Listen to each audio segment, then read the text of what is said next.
जय हिंद दोस्तों। स्वतंत्रता सेनानी की सीरीज की पहली वीडियो में आपका स्वागत है।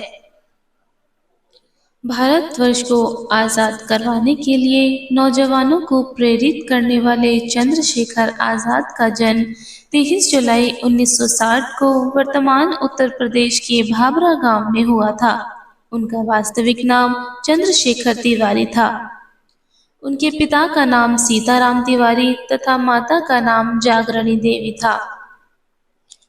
उनके दादे परदादे उत्तर प्रदेश के उन्नाव जिले के बद्रका गांव से थे। आजाद की माता जागरण देवी अपने पुत्र को संस्कृत का बहुत बड़ा ज्ञानी बनाना चाहती थी और उन्होंने उसे बनारस के काशी विद्यापीठ में पढ़ने के लिए भी भेज दिया। 1921 में चंद्रशेखर 15 साल के एक विद्यार्थी थे। उस समय चल रहे असहयोग आंदोलन में उन्होंने भाग लिया। असहयोग आंदोलन में भाग लेने के कारण उन्हें गिरफ्तार कर लिया गया।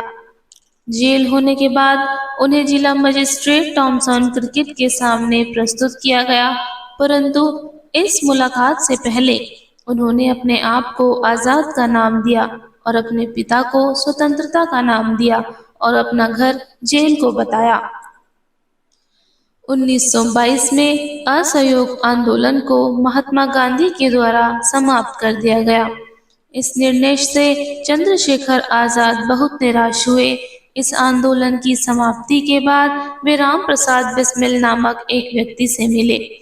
राम प्रसाद ने हिंदुस्तान रिपब्लिकेशन संगठन की स्थापना की थी और आजाद इस संगठन से बहुत ज्यादा प्रभावित हुए। उन्होंने इस संगठन को सफल बनाने के लिए फंड एकत्रित करना शुरू किया। संगठन के लिए अधिकांश पैसे सरकारी संपत्ति की चोरी, ट्रेन की लूटपाट इत्यादि से आते थे। सरकारी संपत्ति चुराने के कारण आजाद व उनके संगठन के लोग ब्रिटिश सरकार के उच्चतम शत्रु बन चुके थे। आजाद ने झांसी से 15 किलोमीटर दूर अपने अभ्यास के लिए एक उपयुक्त स्थान चुना। इस स्थान पर उन्होंने गांव के आसपास के लोगों को, बच्चों को भी बंदूक चलाने सिखाई। इसी दौरान उन्होंने बुंदेलखंड मोटर गैरेज के यहाँ कार चलाने भी सीखी। कई सारे प्रसिद्ध व्यक्ति व कांग्रेस के नेता उनके दोस्त बन चुके थे। उनका मुख्य समर्थक बुंदेलखंड के श्री दीवान शत्रुघ्न सिंह थे।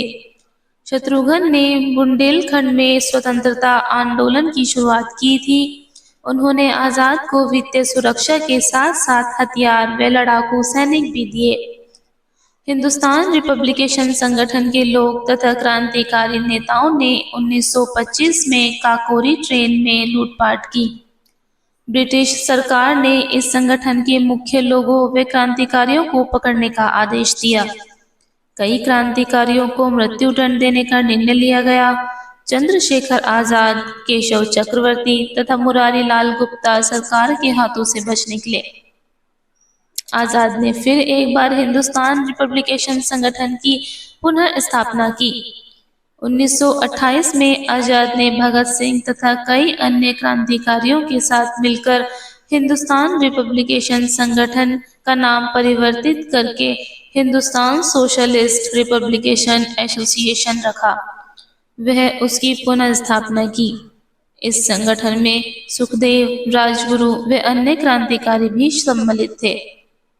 इन चारों क्रांतिकारियों ने मिलकर लाला लाजपत राय की मृत्यु का बदला लेने के लिए जॉन सैंडर्स की हत्या करने की योजना बनाई। ब्रिटिश सरकार ने जॉन सैंडर्स की हत्या के अपराध में सुखदेव, राजगुरु व भगत सिंह को 23 मार्च 1931 को फांसी दे दी। 27 फरवरी 1931 को इलाहाबाद पुलिस के एक अधिकारी नोट बोवर को किसी ने यह सूचना दी कि चंद्रशेखर आजाद वहां के पार्क में है। जीएसपी ठाकुर विश्वेश्वर सिंह के साथ कई हवलदारों ने राइफल के साथ पार्क में प्रवेश किया और गोली चलानी शुरू कर दी। सुखदेव राज वहां से बिना कोई चोट के बच निकले, परंतु आजाद पेड़ के पीछे छुप गए और वहीं से पुलिस पर गोली चलानी शुरू कर दी। पार्क में काफी लंबे समय तक गोलीबारी चलने के बाद आजाद ने अपने आप को स्वतंत्र रखने के लिए अपनी ही बंदूक से गोली मार ली। आजाद ने कभी भी जिंदा ना पकड़े जाने की अपनी प्रतिज्ञा को पूरा किया। चंद्रशेखर आजाद के मृत शरीर को रसूलाबाद घाट पर अंतिम संस्कार करने के लिए ले जाया गया। उनकी शहीदी की सूचना आम जनता को नहीं दी। जब इस घटना का पता आम जनता को चला तो जनता ने उस पार्क को चारों तरफ से घेर लिया और ब्रिटिश सरकार के खिलाफ विद्रोह के नारे लगाए और आजाद की जय जयकार की। चंद्रशेखर आजाद हमारे और आपके दिलों में हमेशा अमर हैं। जय हिंद।